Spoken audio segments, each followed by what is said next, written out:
Hello and welcome to this third training video in the series for the High Street Task Force and for users of its Footfall dashboard. Today we'll be discussing how you can improve the estimated footfall data within the standard dashboard by taking some local manual footfall counts throughout the year and to provide data that can help to calibrate your dashboard. My name is Matthew Davis and I'm the Communications Lead for the High Street Task Force. I'll be taking you through the video today, and if you have any questions on anything we discuss, please contact the email address on the screen, info@highstreettaskforce.org. Before we start, as always, as a reminder, there are two types of dashboard available, and the functionality we're covering today is only relevant for standard dashboards. Now, standard dashboards use the population within 3 miles of your location to estimate footfall, and it compares this to national springboard data to create an estimate using a regression calculation. And for those that wish to conduct manual footfall counts, these will be used to further calibrate those estimates, effectively making them less of an educated guess. If you have a standard dashboard, the footfall data that you'll find in there is an estimation representing pre-COVID levels, so not footfall levels throughout lockdown. And we're starting to see recovery of footfall to 2019 levels, particularly in smaller towns and in district centres. So counting manually in the way that we're going to describe today can help to improve the accuracy of your footfall estimates as they start to recover. And that's not just about the absolute yearly count of footfall, but it's also about the patterns of your footfall throughout the year and throughout a working week as well.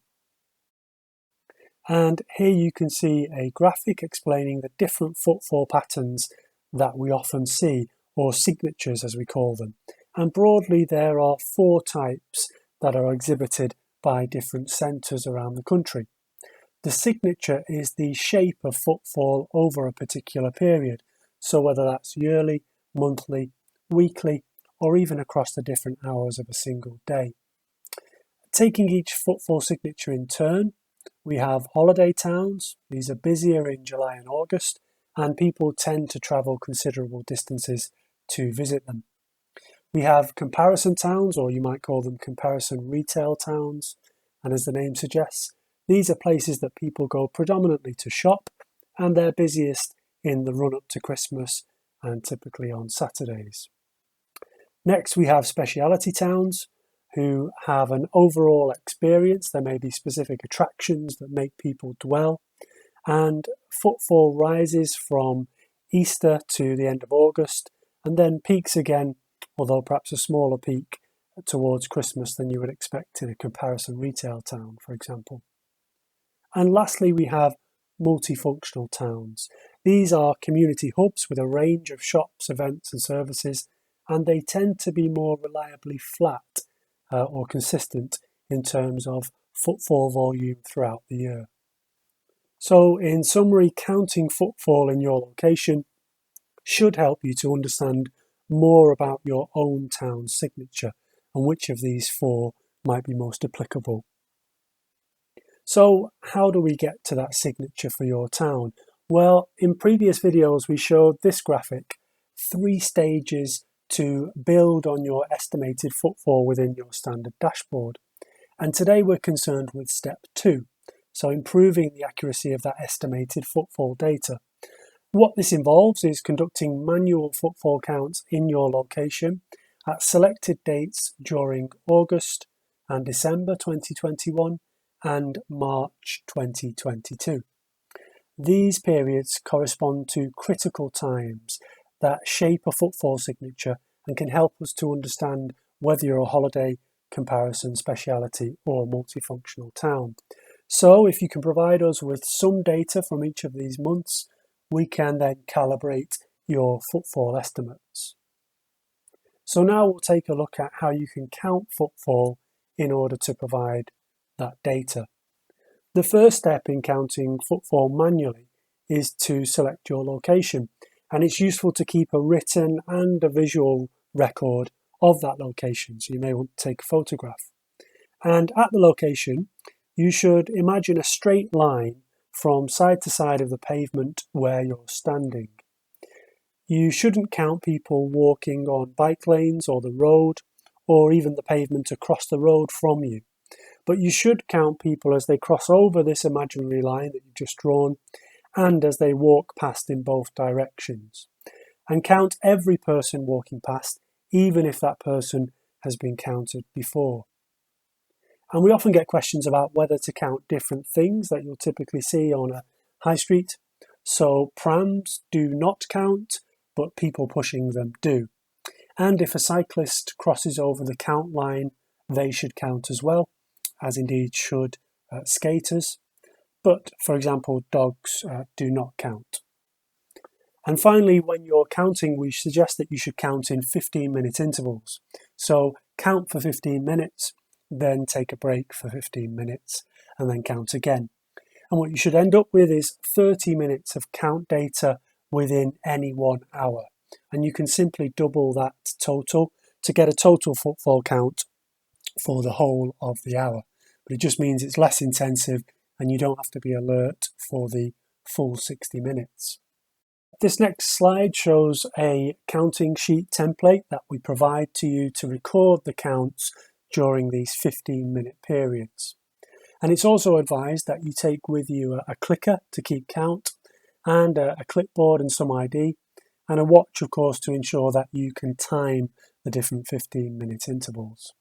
So we've looked there quickly at where and how to count, and now we'll look at when to count. And the first period of those 3 critical periods that we mentioned earlier in this video is throughout August.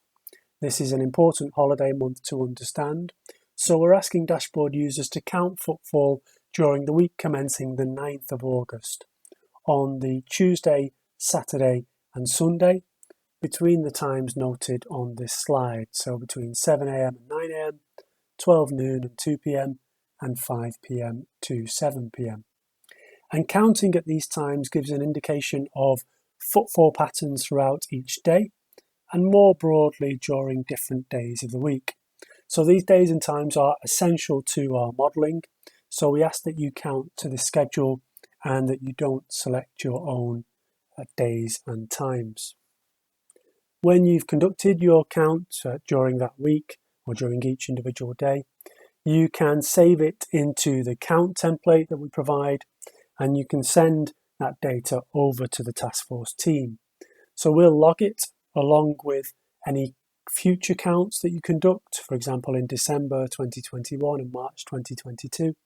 And when we have all 3 of those periods, we'll be able to recalibrate your footfall estimates and to make them more accurate. And finally in this video, we'll just recap on the resources available to help you conduct these counts. So on the webpage where you found this video, we've also included a link to a guide which covers how to conduct a manual footfall count, lots of the content we've just talked through. So you can share that with your team and you can have a refresher on the content covered about how, where and when to count footfall.